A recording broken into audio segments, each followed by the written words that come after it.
Había llegado la tormenta y llovía tanto que parecía que se derramaba el cielo. Un relámpago, un trueno. La tormenta estaba sobre su casa, asomada a la ventana, mirándola.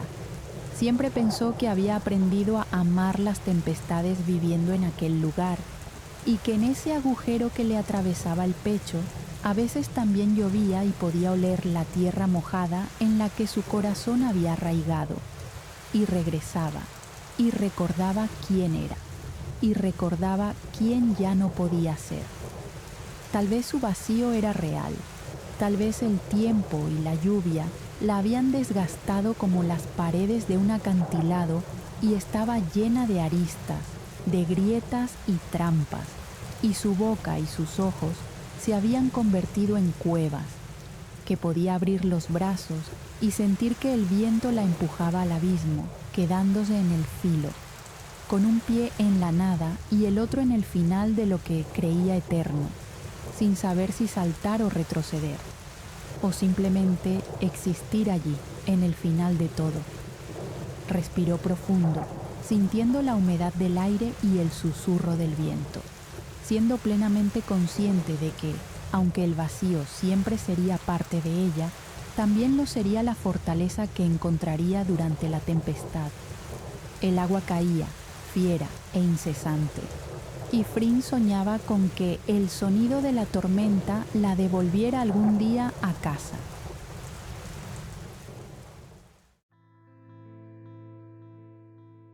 No tengo tiempo para esto. Becky soltó las 3 carpetas que había estado revisando para pasarse las manos por su pelo ya revuelto. Llevaba 6 horas encerrada en aquella sala de reuniones y los vasos de cartón de aquel terrible café de máquina se apilaban sobre la enorme y atestada mesa. «Deberías dejarlo por hoy, Rebeca», dijo Erin apurando el cuarto café de la tarde. «Necesito unas vacaciones, pues no creo que sea el momento ideal para pedirlas, dadas las circunstancias». «Entonces necesito una cerveza», suspiró, dejándose escurrir en aquella silla de plástico. «¿Cómo vamos con los tiempos? ¿Quieres la expectativa o la realidad?» «Erin, no es horrible, Becky, pero tampoco creo que consigamos cerrar el rodaje a tiempo. El arreglo de la red eléctrica, contando con que cese la tormenta, nos va a retrasar mínimo». Consultó su carpeta de clip en la que se acumulaban una veintena de cuadrantes. 3 semanas. ¿Me estás diciendo de verdad que 4 focos fundidos van a provocar un retraso de casi un mes? Rebeca se frotó los ojos. Bueno, tal vez llamar 4 focos fundidos a un huracán de categoría 3 es banalizar un poco el asunto. Malditos sets modernos, no aguantan nada, bufó Becky. Estoy segura de que el decorado de Parque Jurásico no se vendría abajo con un huracán. De hecho, sí. Recuerdo que el huracán Iniki, comenzó Erin. Ya sé que ese huracán casi se lleva a los dinosaurios, Erin, pero aquel fue de categoría 5. Deja que me consuele con algo, resopló Becky. Erin sonrió. Sabía lo mucho que Rebeca odiaba los cambios en el planning de rodaje de la película. Ser la jefa de producción implicaba tener contentos tanto a los inversores como a los actores y, a la vez, intentar que el equipo técnico no se amotinara ante la perspectiva de alargar su trabajo 3 semanas más por el mismo, ya escaso, salario. «No te preocupes», dijo Erin mientras recogía sus cosas. «Encontrarás la solución, siempre la encuentras». Becky asintió de mala gana mientras veía cómo Erin abandonaba la sala. La chica había sido su mano derecha durante casi 5 años, desde que ella empezara a tener cargos de responsabilidad en la productora. Ahora estaba al mando de aquella superproducción futurista en la que unos robots tomaban el control de una planta de reciclaje y convertían la basura en un ejército. ¿Acaso era eso lo que Rebeca deseaba hacer con su vida? La respuesta era rotundamente no. Ella amaba el mundo del cine y deseaba contar algo que fuera real, algo que llegara a la gente. Hacer una película que de verdad tuviera un mensaje, y no una que consistiera en soldados hechos de cáscaras de plátano y envases de leche sin lactosa. Aquella reunión había terminado por agotarla. 6 horas discutiendo con los jefes de los equipos, intentando decidir cuál sería el plan de acción a partir del arreglo de los desperfectos, le habían provocado un fuerte dolor de cabeza. Lidiar con las quejas de todo el mundo estaba dentro de sus funciones diarias, pero el hecho de haber dormido un total de 5 horas en las últimas 3 noches no estaba ayudando en absoluto a tolerar la frustración que le provocaba aquella situación. Suspiró mientras se levantaba y salía de aquella sala. Necesitaba estirar las piernas, así que dio un paseo hasta el set de rodaje de camino a su caravana. Todo estaba desierto. Había mandado a todo el mundo a casa hasta que fuera un espacio seguro tras el desastre que había provocado el huracán. Y para Becky, ver aquel lugar vacío era como si un montón de billetes estuvieran pasando por una trituradora de papel. Entró en su caravana, aparcada a unos pocos metros del set, y abrió una cerveza mientras se dejaba caer sobre el sofá. La soledad no le molestaba y, aunque en aquel momento fuera sinónimo de una terrible debacle económica, Becky disfrutaba de ese silencio como si fuera oro. Era bastante extraño encontrarlo mientras estaba en su caravana, y dado que prácticamente vivía en el set de rodaje, había olvidado lo que era. La enorme casa que Becky se había comprado con vistas al mar se pasaba la mayor parte del tiempo vacía y, aunque aquello también le parecía un mal gasto innecesario de dinero, al menos ese dinero triturado era totalmente suyo. Dejó que sus pensamientos volaran sobre su casa, sobre aquella vista a los acantilados contra los que el mar no se acobardaba ni un poco.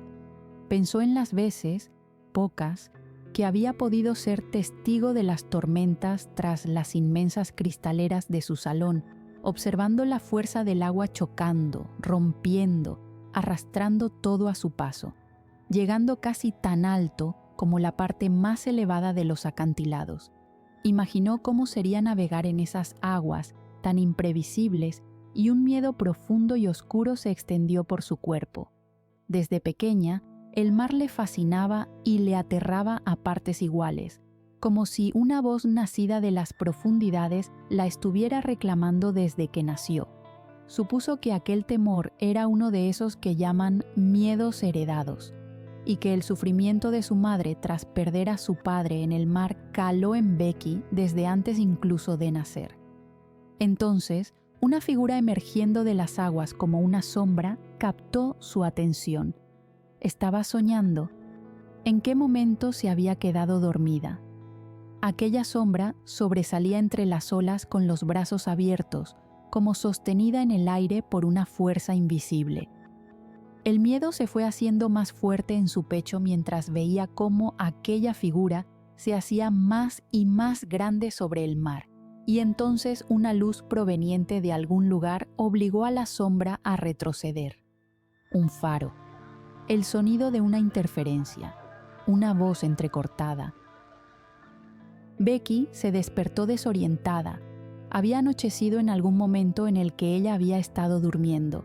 Estaba agotada y no sabía ni cómo ni por cuánto tiempo había estado desconectada de la realidad. La sensación que se le había quedado después de aquel sueño aún la acompañaba en la boca del estómago y sentía cómo el frío se había colado bajo su chaqueta, pegándose a su espalda. Estaba asustada.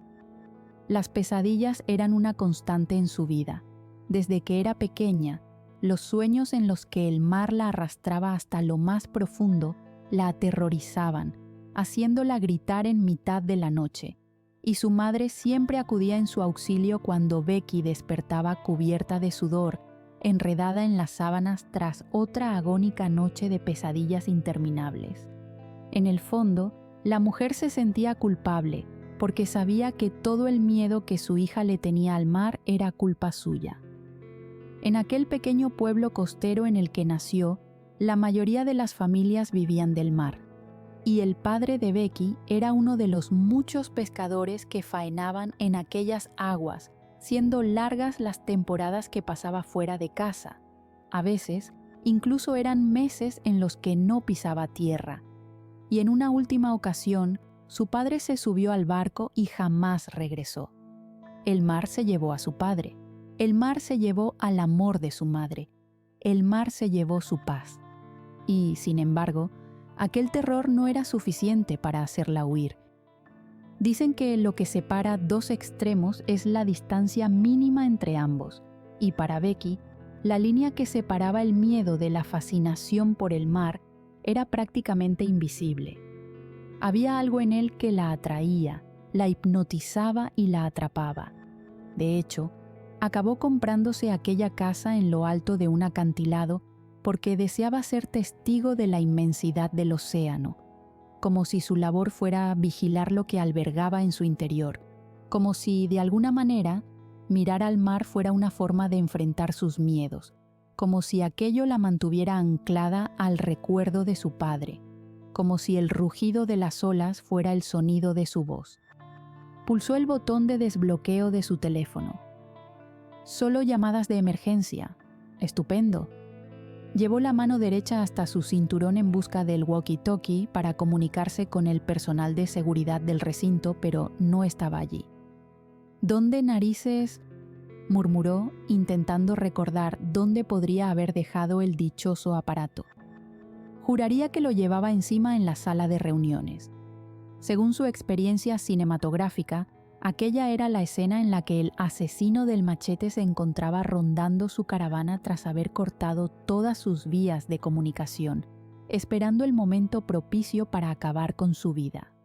Eso solucionaría casi todos mis problemas, a decir verdad. Se rió ante aquel pensamiento. De verdad estaba afectada por el temporal. Se levantó y rehizo sus pasos hacia el set de rodaje con la esperanza de recuperar el walkie. La radio debería funcionar, o sería el asesino del machete más eficaz de la historia de las películas de terror. La noche había caído como un manto oscuro sobre aquel lugar, y todavía se dejaban notar algunas rachas de viento residuales del huracán que había azotado medio país en la última semana.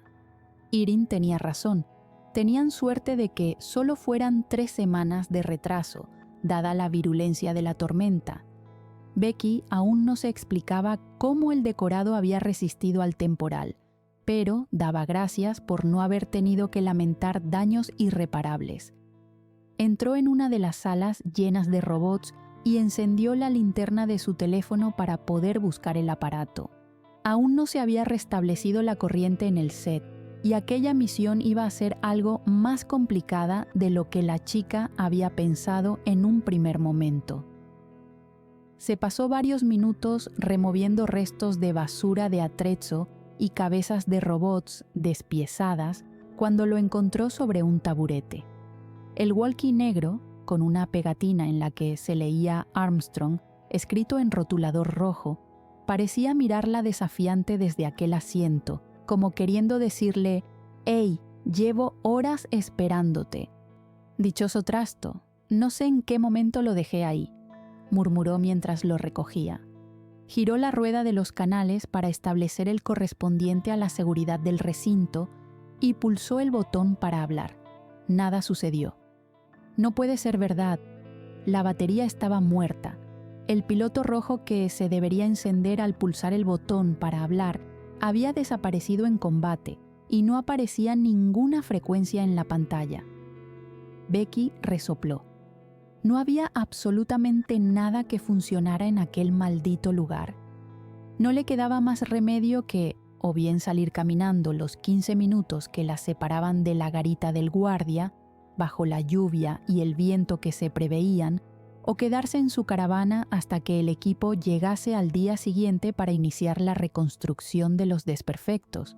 Se paró en mitad del set con las manos sobre la cintura, decidiendo qué hacer, cuando el ruido de una interferencia la sobresaltó. ¿Hola? Una voz metálica salía del walkie que Becky sostenía en su mano.